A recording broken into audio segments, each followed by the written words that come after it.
gospel of the Lord. Praise to you, Lord.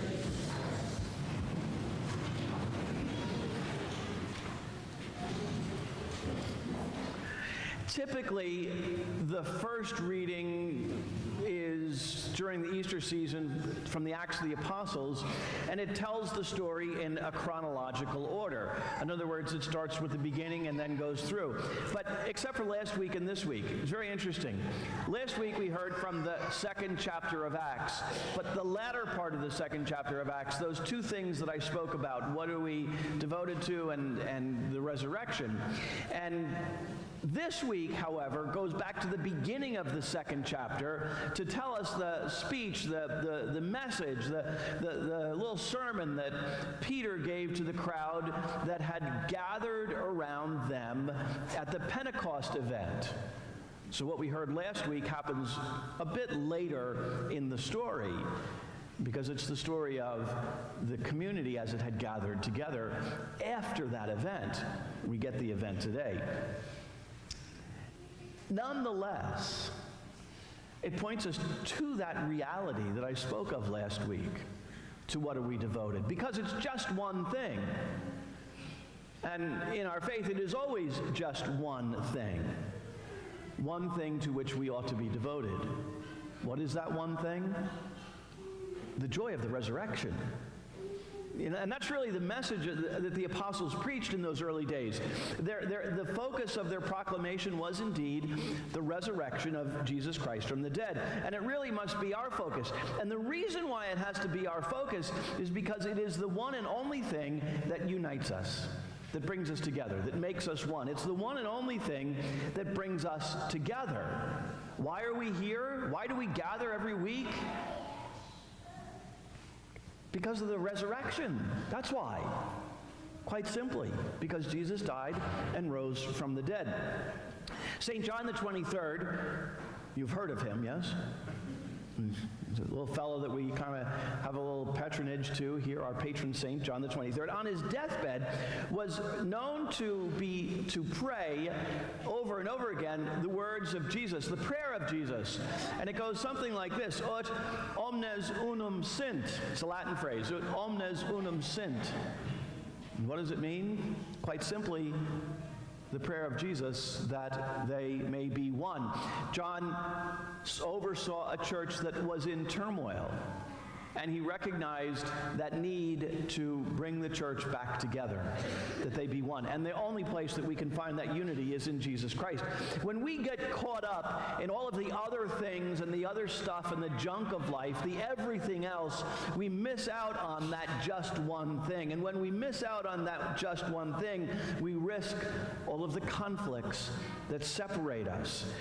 One way that I'd like to encourage you to focus your attention back to that one thing is this little exercise. Very simple. Every one of us has experienced some blessing in our lives from God, in some way, shape, or form. I want you to think about just one blessing that you may have experienced from God, and I'd like you to share that blessing with someone else. Now, you might think to yourself, well, if I share a blessing from God, I'll be boasting, or I'll be, bragging about what God has done in my life. Yes, good, do that. Go ahead, it's okay. St. Paul would remind us that if we're going to boast in anything, boast in our Lord Jesus Christ and what he does in your life. Boast in his resurrection. Tell one person of what God has done for you in Jesus.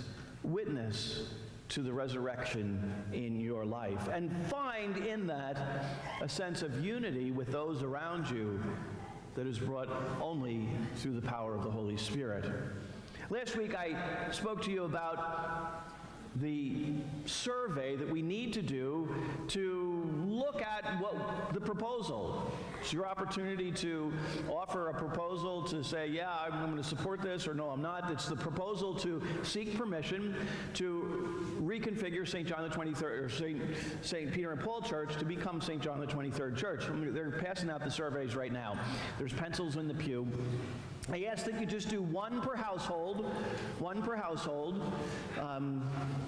and fill that survey out. And I'm going to go through it with you. And this is a great opportunity for us as a parish to come together as one. In fact, that's really the theme of this whole process, growing in love and unity. The first question, of course, as you get them, is really very simple. The first one's always simple. They get harder afterwards. How long have you been a member of the parish? You might want to say, oh, I've been a member for 35 gazillion years. It's impossible, because the parish has only existed for 3 years. St. John the 23rd Parish. It's only been around for 3 years. So less than 1 year or 2 or more years. How long have you been a member of the parish?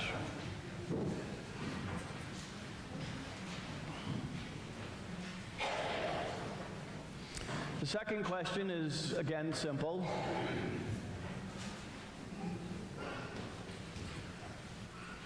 What is your overall view of the parish? Do you support what we're doing, the efforts of the pastoral staff? Is it just, okay, we're doing a good job? I like the parish is very good. Do you just come to Mass? I come to Mass, that's it. That's all I do. Or maybe you have no opinion at all. And you know, if you have no opinion, that might be because you're visiting with us. And visitors are welcome. I always like to have visitors, and you can fill it out too if you like. The third question, how engaged do you consider yourself to be in the parish? I know everything that's going on in the life of the parish and participate as much as possible.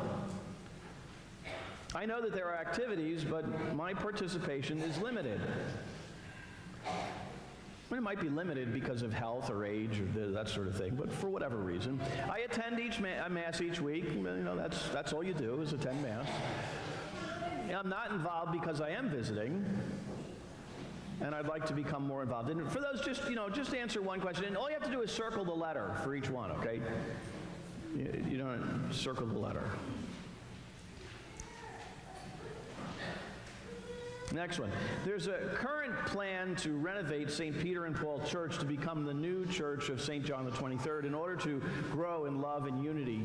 Do you know about this plan? Now, if you've been coming to Mass the last 2 weeks, yes, you know about the plans very well.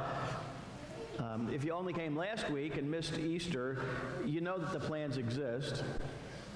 If this is the first time you're hearing about it, you might say, no, but I suspect something's in the work. Obviously, if we're doing a survey today, there's got to be something going on. And no, I've heard nothing about these plans. Wake up.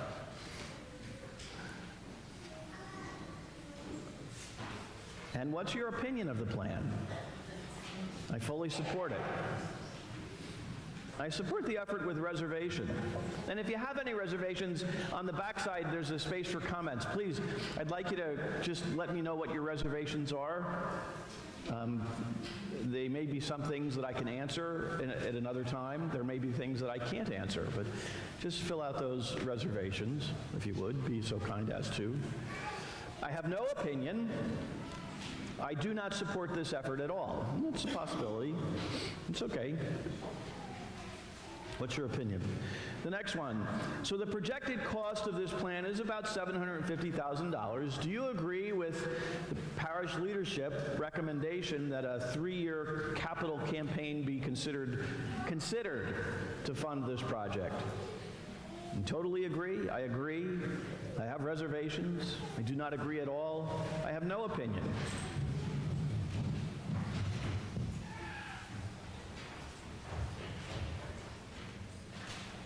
How confident are you that the parish community can reach the $750,000 goal in a 3-year campaign? Very confident? Confident? I don't know. I'm unsure. I'm not confident at all. There's no way that we could do that, and I do not know. I do not know. This is an important one. How supportive will you be if we did a campaign to raise $750,000 to grow in love and unity? How supportive of that? I'll be very, very supportive. I'll be supportive. I'm not really sure if I can support it. No way, I'm not supporting it at all. I don't know. I don't know. Okay, the next one's the tough one. And this is not a commitment. You are not committing. But in order to define our fundraising capabilities and thus project a financial plan, in what range would your financial gift be over a 3-year period? Okay, this is not a commitment. It's just, we're trying to get an idea of, can we indeed raise $750,000?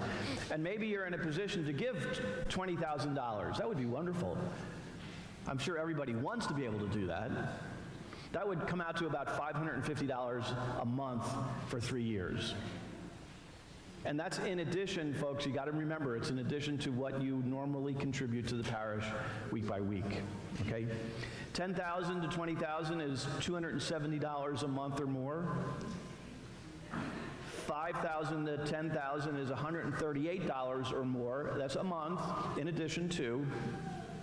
$1,000 to $5,000 is $27 a month or more. The other is, what would you be willing to, one thing to put down there is, like maybe $50 a month, or maybe $10,000 a month for 3 years. It's possible. Somebody could do that. There's people that can afford that. They might not be here, but they can. And don't forget, again, it's in addition to your regular Sunday contribution. Just to give us an idea, okay? Would you be willing to solicit fellow parishioners for a gift to a capital campaign? Yes. Perhaps, if needed. Not sure. No way, Jose. That ain't going to happen. And if you are willing to do that, please put your name on the bottom of the form just so that if you say yes and I don't know who you are, it doesn't do me any good. But if you would be willing to help, that would be wonderful. And the second question is, the last one is pretty similar. Would you be willing to serve on a committee to assist with the capital campaign? Yes, perhaps, if needed, not sure, no. Again, include your name there. So the last thing, of course, is for any comments that you might have or concerns that you might want to express. This is the one and only time when I would accept an anonymous paper. I don't accept anonymous mail. They find their way very quickly into the round file. But this time I'll allow it. So take a moment to write any comments or concerns that you have, and when you're finished, if you would pass them to the center aisle so that they can be collected, and I'm going to sit down.